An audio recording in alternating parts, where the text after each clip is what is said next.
Hey everyone, welcome back. Did Uber send you a message saying your account has been suspended or blocked and you cannot book rides?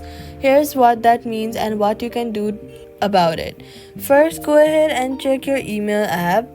Uber always sends an email explaining why your account was suspended. Look for a message from Uber in your inbox and also check in your spam folders. The email will send you specific reasons. This could be a disputed payment, a safety report, multiple cancellations, or account verification needed.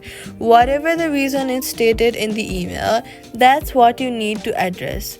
First, open the Uber app and then tap for help at the bottom of this login screen.